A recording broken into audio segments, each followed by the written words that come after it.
the silver play button from YouTube for reaching 100K subscribers and won the Best Catholic Vlog of 2022 at the Catholic Social Media Awards.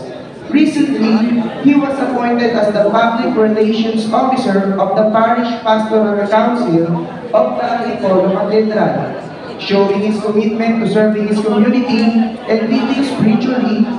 So despite his many roles and achievements, he always puts his family first. He is a loving father and husband to his wife Jessie, and a devoted father to his children Rian and Ivan Diego, brothers and sisters in Christ. Our speaker for the topic, Bridging Information Conflicts between the Catholic Church and the secular media, Brother Adrian Mina.